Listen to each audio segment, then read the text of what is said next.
Hi everyone, welcome to Clever Diamond YouTube channel where insight meets impact through educational and political discussion. Today, we are going to talk about political psychology, and before then, please don't forget to subscribe, like, comment and stay curious for us to grow together. Thank you. What is political psychology? Why do you have to study political psychology? And how do you apply political psychology to everyday situation? In today's video, we are going to give answers to these questions by looking at the meaning of political psychology, history of political psychology, theoretical perspective to political psychology, personality and personality theories. So stay tuned. Meaning of political psychology. Political psychology consists of two concepts: politics and psychology. Politics deals with the study of external behavior of a person, while psychology deals with the study of internal behavior of a person. Therefore, political psychology is the study of internal behavior of a person and their manifestations. That is, when you talk about political psychology, it has to do with you studying the internal behavior of a person or the internal characteristic of a person and how those internal behaviors or internal characteristics of a person are manifesting. Political psychology is the process of studying individual internal values such as cognitive script, traits, motive, attitude, mind and their manifestation into political realm by way of understanding political leaders' pattern of making decisions and the principles behind those decisions. According to Edward Sampson, political psychology is the interplay between attitude, cognitive orientation and the behavior of people in their political processes. For example, you might want to understand someone. You cannot understand a person by you concluding based on how the person is behaving, based on the external behavior of that person. For you to understand a person, you must study the person by understanding the internal characteristic of the person and the factors that always make the person to display those internal characteristics. History of political psychology. Firstly, we must note that in the development of political science, at first, we did not have anything like political psychology because the political scholars were initially studying political institutions and political ideologies like rule of law, democracy, executive, judiciary, and the rest without studying man. That is the major actor in the political system. But after the First World War, the political scholars noticed that the war was as a result of the actions of the men in the international system. So they now shifted their attention from studying only the institutions and ideologies to the inclusion of man into their study, and that was how political psychology came into existence. Remember, when you talk about political psychology, it is the study of both the internal and the external action of a person, a man. Therefore, the history of political psychology is based on 4 stages. The first stage is personality and politics stage. It happened in 1920 to 1940. So the first stage of political psychology history happened in 1920 to 1940, whereby the political scholars decided to study individuals, study their personalities and how these people were performing in political institutions. While the second stage happened in 1940 to 1960, whereby after when the political scholars first studied personalities, that is individuals, they moved to the study of public opinion, that is study of people in groups. For instance, we might want to know the opinion of Yoruba people on the 2023 presidential election. So study the people in groups. So that is the second thing that happened in the second stage of political psychology. In the third stage, they moved to international affairs. So it is called the international affairs stage.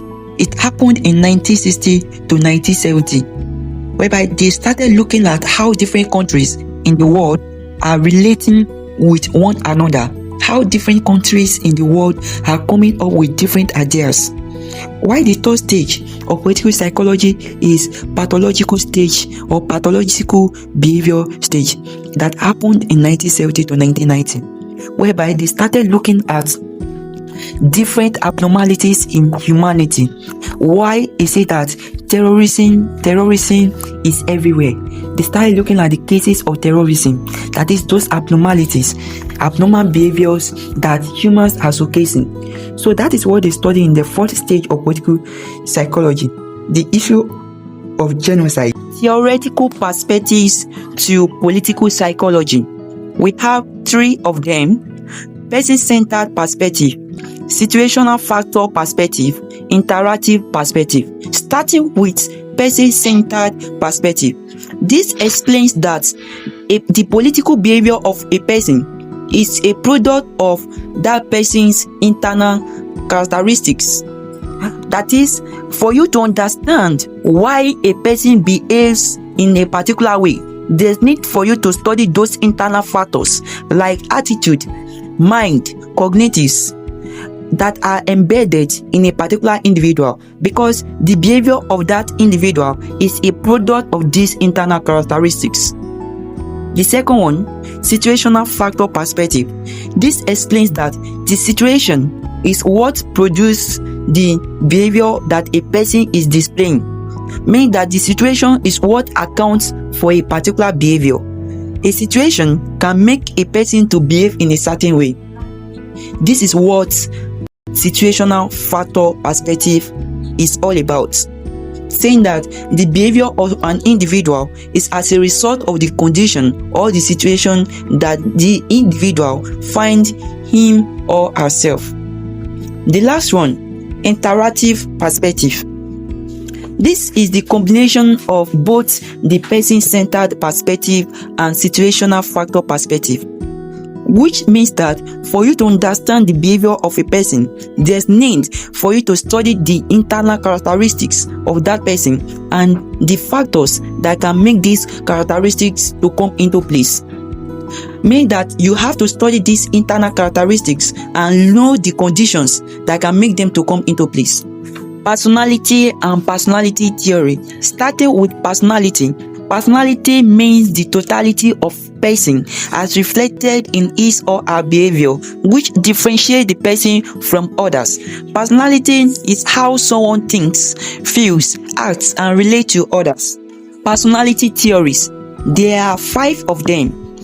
The first one, psychoanalysis. The second one, psychobiography. The third one, psychopathology. The fourth one, traits, while the fifth one is motive. Starting with the first one, psychoanalysis. The progenitor of this theory is Sigmund Freud, and according to him, the human behavior is based on low level of consciousness, that is based on subconsciousness. And as he put it, he said the mind is like an iceberg in which only 10% of it is visible, while about 90% of it is hidden. That explains why humans are only conscious of small percent of their behavior, while majority of their behaviors are not known to them. However, he put this in different structure. The structure of personality is based on 3 mechanisms that are called Sigmund Freud psychoanalytic framework. The first one is id, second one is ego, the third one is superego. Id is also known as pleasure principle. So this pleasure principle explains that there's no desire for postponement and it seeks immediate gratification without considering the consequence of a particular action.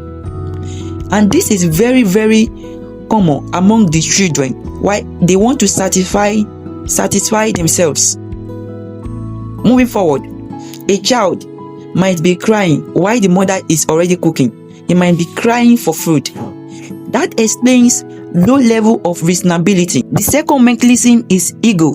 Ego explains that a person take action by considering what will be the result of that action, and that is why it is also known as reality principle, because it is based on the result of an action being taken.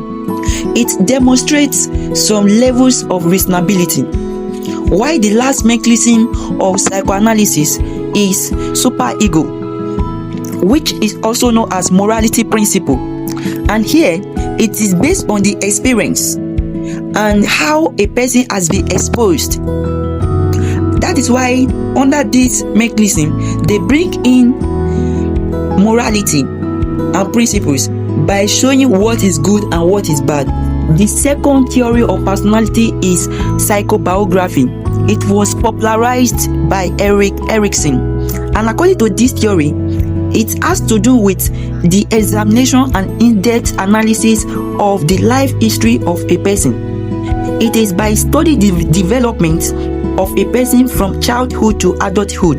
This is because early childhood experiences of a person have ways of affecting their lifestyle, their behaviors. The third theory of personality is psychopathology. It was propounded by Emil Kraepelin, and according to this theory, we have to study the abnormality in humanity, meaning that this theory deals with the study of those abnormal behaviors in different leaders or in different people in the society.